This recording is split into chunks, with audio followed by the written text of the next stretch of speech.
चाय, गरम चाय।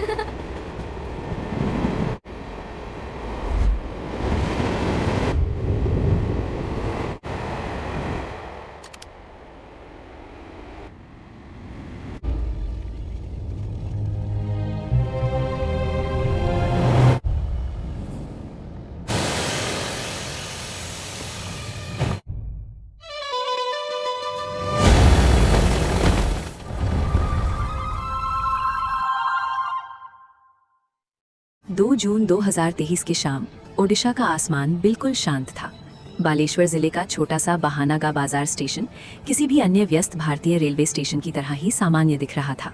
विक्रेता अपनी दुकानें समेट रहे थे और परिवार प्लेटफॉर्मों पर इंतजार कर रहे थे। वहीं दूसरी ओर रेलवे कर्मचारी भारी दबाव के बीच तंग केबिनों में सिग्नल और ट्रैक सर्किट की निगरानी कर रहे थे। हजारों यात्री पूर्वी भारत की यात्रा कर रहे थे, इस बात से बेखबर कि कुछ ही मिनटों में आधुनिक भारतीय इतिहास की सबसे बड़ी रेल घटनाओं में से एक होने वाली थी।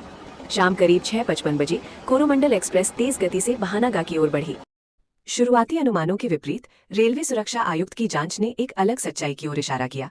ये केवल केबिन के भीतर सर्किट की निगरानी का मामला नहीं था, बल्कि बहानागा बाजार स्टेशन के पास एलसी गेट 94 पर इलेक्ट्रिक लिफ्टिंग बैरियर के लिए चल रहे सिग्नलिंग संशोधन कार्य का परिणाम था। इस तकनीकी कार्य के दौरान तारों का एक घातक मिश्रण हो गया। लोकेशन बॉक्स के अंदर सर्किट की गलत पहचान और गलत लेबलिंग ने एक ऐसी स्थिति पैदा कर दी जहां सिग्नल के संकेत और पटरियों के पॉइंट की वास्तविक स्थिति के बीच एक खतरनाक अंतर आ गया। जांच में बाद में ये कड़वा सच सामने आया कि पॉइंट ऑपरेशन और लेवल क्रॉसिंग सर्किट के तारों पर सालों से गलत लेबल लगे हुए थे। इस सुधार कार्य के दौरान तकनीशियनों ने अनजाने में उन्हीं गलत लेबलों के आधार पर तारों को फिर से जोड़ दिया, जिसने इस त्रासदी की नींव रखी। सरल शब्दों में कहें तो सिस्टम ये दिखा रहा था कि रास्ता मेन लाइन के लिए पूरी तरह साफ है, जबकि ट्रैक की दिशा बदलकर लूप लाइन की तरफ हो गई थी। सिग्नल पैनल पर सब कुछ सामान्य था, लेकिन पटरी सीधे तबाही की ओर ले जा रही थी। चंद सेकंडों में कोरोमंडल एक्सप्रेस मेन लाइन से लूप लाइन पर मुड़ गई, जहां लोहे से लदी एक मालगाड़ी पहले से खड़ी थी। टक्कर इतनी जोरदार थी कि डिब्बे मुड़े हुए लोहे के ढेर में बदल गए और एक दूसरे के ऊपर चढ़ गए। तभी विपरीत दिशा से आ रही यशवंतपुर हावड़ा सुपरफास्ट एक्सप्रेस इन बिखरे हुए डिब्बों से टकरा गई। धातु के फटने की आवाज पूरे बालासोर में गूंज उठी। सैकड़ों जाने चली गई और पास के गांव वाले सबसे पहले मदद के लिए दौड़े। आपातकालीन टीमों के पहुंचने से पहले ही आसपास के गांवों के लोग मशालें, रस्सियां और पानी की बोतलें लेकर पटरियों की ओर दौड़ पड़े। मोबाइल फोन की रोशनी में तबाही का मंजर साफ दिख रहा था, जहां मलबे के बीच से चीखें सुनाई दे रही थीं। बचाव कर्मी घंटों तक लोहे को काटकर फंसे हुए लोगों को निकालते रहे। 280 से अधिक मौतों और 1000 से ज्यादा घायलों के साथ ये भारत के सबसे भीषण रेल हादसों में से एक बन गया। टीवी चैनलों पर सवालों का दौर शुरू हुआ। क्या ये मानवीय भूल थी या कोई साजिश? क्या ये सालों से चली आ रही सिस्टम की कमियों का नतीजा था? बालासोर हादसे की असल वजह को समझने के लिए हमें सबसे पहले रेलवे के जटिल सिग्नलिंग सिस्टम को गहराई से समझना होगा। रेलवे का पूरा संचालन इलेक्ट्रॉनिक इंटरलॉकिंग नामक सिस्टम पर निर्भर करता है। ये सिस्टम सिग्नलों और ट्रैक पॉइंट्स को नियंत्रित करता है। वे चलने वाली रेलें जो ट्रेनों को एक ट्रैक से दूसरे ट्रैक पर ले जाती हैं।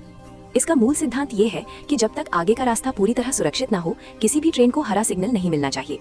इलेक्ट्रॉनिक इंटरलॉकिंग सिस्टम को फेल सेफ बनाया गया है, यानी अगर कोई हिस्सा खराब भी हो जाए तो सिस्टम सुरक्षा के लिए ट्रेन को रोक देगा। लेकिन बालासोर में सुरक्षा की ये कड़ी टूट गई। जांच के अनुसार ये हादसा एक लेवल क्रॉसिंग गेट के इलेक्ट्रिक लिफ्टिंग बैरियर को बदलने के दौरान किए गए सिग्नलिंग सर्किट बदलावों से जुड़ा था। जांच में पाया गया कि लेवल क्रॉसिंग लोकेशन बॉक्स के अंदर तारों की गलत लेबलिंग सालों तक अनभिज्ञ रही। 2015 में कागजों पर तो वायरिंग डायग्राम बदल दिए गए थे, लेकिन बॉक्स के अंदर मौजूद फिजिकल टर्मिनल लेबल कभी ठीक नहीं किए गए, जिससे एक भयानक भ्रम पैदा हुआ। साल 2018 में पॉइंट डिटेक्शन सर्किट में कुछ बदलाव किए गए थे, लेकिन सबसे बड़ी गलती ये हुई कि उनके लेबल और दस्तावेजों को सही तरीके से अपडेट नहीं किया गया। सीआरएस की जांच में सामने आया कि वायरिंग की इस खामी की वजह से सिग्नल और पटरियों के बीच तालमेल टूट गया था। सिग्नल मेन लाइन का हरा संकेत दे रहा था, जबकि पटरी अंदरूनी लूप लाइन की ओर मुड़ी हुई थी। गलत वायरिंग और अधूरी जांच का नतीजा ये हुआ कि कोरोमंडल एक्सप्रेस, जिसे सीधी मुख्य लाइन पर जाना था, अचानक लूप लाइन में मुड़ गई, जहां एक मालगाड़ी पहले से खड़ी थी। टक्कर अब टाली नहीं जा सकती थी। आधिकारिक बयानों में बार बार इलेक्ट्रॉनिक इंटरलॉकिंग सिस्टम और सिग्नलिंग की गड़बड़ियों को ही इस त्रासदी का मुख्य कारण बताया गया। लेकिन क्या ये वाकई सिर्फ एक तकनीकी गलती थी? हादसे के बाद सबकी नजरें सिग्नलिंग तकनीशियनों और स्थानीय कर्मचारियों पर टिक गईं। लेकिन कई रेल कर्मियों का कहना है कि सिर्फ तकनीकी गलती पर ध्यान देना एक बड़ी सच्चाई को नजरअंदाज करना है। जूनियर इंजीनियर और फील्ड स्टाफ अक्सर भारी दबाव में काम करते हैं। लंबी ड्यूटी, लगातार नाइट शिफ्ट और कम स्टाफ के बीच सिस्टम को जल्द से जल्द ठीक करने का भारी दबाव उन पर हमेशा बना रहता है। उचित औजारों और स्पेयर पार्ट्स की कमी के कारण रेलवे टेक्नीशियन अक्सर खराब मौसम और कठिन परिस्थितियों में मैनुअल रूप से खराबी ठीक करने को मजबूर होते हैं। इसके साथ ही देरी होने पर अनुशासनात्मक कार्रवाई का डर उन्हें मानसिक दबाव में रखता है। कर्मचारी संगठनों का कहना है कि ट्रैफिक ब्लॉक या मरम्मत के दौरान फील्ड स्टाफ को अत्यधिक लंबे समय तक काम करना पड़ता है। बालासोर त्रासदी के बाद ये चिंता और गहरी हो गई है कि लगातार बढ़ती थकावट मानवीय भूलों का एक बड़ा कारण बन सकती है। रेलवे सिग्नलिंग कोई साधारण काम नहीं है। एक गलत तार या गलत लेबल वाला टर्मिनल हजारों यात्रियों की जान खतरे में डाल सकता है। टेक्नीशियनों का तर्क है कि इस काम की संवेदनशीलता और जमीनी हकीकत के बीच एक बड़ा अंतर है। टेलीविजन कैमरों की चकाचौंध से दूर रेलवे सिग्नलिंग कर्मचारी अक्सर भीषण गर्मी, भारी बारिश और रात के अंधेरे में काम करते हैं। पुराने उपकरणों और सीमित संसाधनों के साथ उन्हें ट्रेनों की आवाजाही के बीच बहुत कम समय में अपनी मरम्मत पूरी करनी होती है। जैसे जैसे ट्रेनों की संख्या बढ़ रही है, रखरखाव के लिए मिलने वाला समय कम होता जा रहा है। विशेषज्ञों का कहना है कि जब सिस्टम ओवरलोड होता है और मेंटेनेंस विंडो सिकुड़ती है तो गलती की गुंजाइश खतरनाक रूप से कम हो जाती है। हादसे के बाद विशेषज्ञों ने चेतावनी दी है कि आधुनिकीकरण केवल सुंदर स्टेशनों और तेज ट्रेनों तक सीमित नहीं होना चाहिए, बल्कि असली ध्यान सिग्नलिंग सत्यापन, ट्रैक की सुरक्षा और पर्याप्त जनशक्ति पर होना चाहिए। जब भी कुछ गलत होता है, सारा दोष अक्सर उस आखिरी व्यक्ति पर डाल दिया जाता है जिसने उपकरण को छुआ था, लेकिन उस व्यवस्था की शायद ही कभी उतनी गहराई से जांच की जाती है जिसने विफलता की स्थितियां पैदा की। रेलवे सिग्नलिंग सिस्टम में हर तार और रिले की बार बार जांच होनी चाहिए। जांच से पता चला कि गलत लेबलिंग और अनसुनी गलतियां हादसे से बहुत पहले से मौजूद हो सकती थीं, जो व्यवस्था पर गंभीर सवाल खड़े करती हैं। हादसे कभी एक अकेली गलती का नतीजा नहीं होते, बल्कि तब होते हैं जब कई छोटी छोटी कमियां एक साथ जुड़ जाती हैं। बालासोर की घटना ने भारत के ट्रेन सुरक्षा तंत्र, विशेष रूप से कवच एंटी कोलिजन सिस्टम की अनुपस्थिति पर एक गंभीर बहस छेड़ दी है। रेलवे अधिकारियों ने इसे सिग्नलिंग और रूट डायवर्जन की समस्या बताया, लेकिन सुरक्षा विशेषज्ञों का तर्क है कि स्वतंत्र fail safe monitoring system signal की विफलता के परिणामों को काफी हद तक कम कर सकते थे।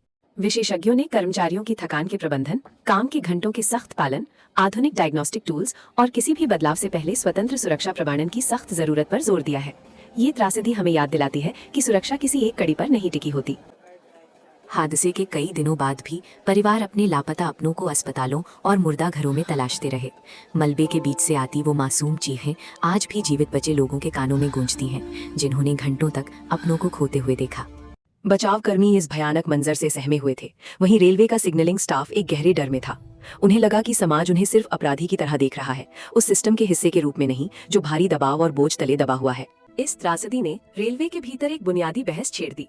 क्या थकान और स्टाफ की कमी के साथ फेल सेफ सुरक्षा मुमकिन है? क्या आधुनिकीकरण तब तक सफल हो सकता है जब तक जमीनी टीमें जरूरत से ज्यादा काम के बोझ तले दबी रहेंगी? भारतीय रेल दुनिया के सबसे बड़े रेल नेटवर्क में से एक है। हर दिन लाखों यात्री हजारों किलोमीटर का सफर तय करते हैं। इस विशाल व्यवस्था के पीछे ट्रैक मेंटेनर्स, सिग्नल टेक्नीशियन और लोको पायलटों की एक पूरी सेना खड़ी है, जो कठिन परिस्थितियों में अपनी ड्यूटी निभाते हैं ताकि हम सुरक्षित रहें। लेकिन बालासोर हादसे ने दिखाया कि जब सुरक्षा की एक ही परत विफल होती है तो परिणाम कितने गंभीर हो सकते हैं। आधिकारिक जांच का मुख्य केंद्र सिग्नलिंग में गड़बड़ी, इलेक्ट्रॉनिक इंटरलॉकिंग में बदलाव और वायरिंग से जुड़ी तकनीकी खामियां थी, जिसने पूरे सिस्टम को हिलाकर रख दिया। इस त्रासदी ने कई बुनियादी सवाल खड़े कर दिए हैं। क्या कर्मचारी अत्यधिक काम के बोझ तले दबे हैं? क्या सुरक्षा सत्यापन पर्याप्त है? क्या जवाबदेही ऊपर तक जाती है? ये सवाल आज भी भारतीय रेलवे की सुरक्षा संस्कृति और भविष्य की सुधार यात्रा का एक महत्वपूर्ण हिस्सा बने हुए हैं। बालासोर ट्रेन हादसा सिर्फ दो ट्रेनों की टक्कर नहीं थी, ये रफ्तार और सुरक्षा के बीच का टकराव था। ये काम के दबाव और मानवीय सीमाओं के बीच का द्वंद्व था। ये आधुनिकीकरण और बुनियादी रखरखाव के बीच के अंतर को दर्शाता है। आधिकारिक स्पष्टीकरण ने सिग्नलिंग और इलेक्ट्रॉनिक इंटरलॉकिंग की विफलताओं की ओर इशारा किया, लेकिन असली सबक सिस्टम के बारे में था। एक रेलवे नेटवर्क केवल तकनीक के भरोसे सुरक्षित नहीं रह सकता। सुरक्षा के लिए पर्याप्त स्टाफ और ईमानदार रिपोर्टिंग की जरूरत होती है। जब कोई आपदा होती है तो अंतिम गलती किसी एक तार या सिग्नल की हो सकती है, लेकिन वे परिस्थितियाँ जो उस गलती को जानलेवा बनाती हैं, वे अक्सर संस्थागत होती हैं। रखरखाव को विस्तार जितना ही महत्व देना अनिवार्य है। ये समस्याएं सालों में बनी हैं, और जब तक इन गहरी समस्याओं को सुलझाया नहीं जाता, तब तक बालासोर जैसी त्रासदियां सिर्फ ऐसी चेतावनी बनी रह सकती हैं, जिन्हें कभी पूरी तरह से नहीं समझा गया। बालासोर की पटरियों पर चंद सेकंडों में सैकड़ों लोगों की जान चली गई, लेकिन असली कहानी सिर्फ मुड़े हुए लोहे और टूटे हुए कोचों में नहीं लिखी गई थी। ये कहानी लिखी गई थी नजरअंदाज की गई चेतावनियों, थके हुए कर्मचारियों, कमजोर प्रणालियों और एक ऐसी सुरक्षा संस्कृति में जिसे अपनी चरम सीमा तक धकेल दिया गया था।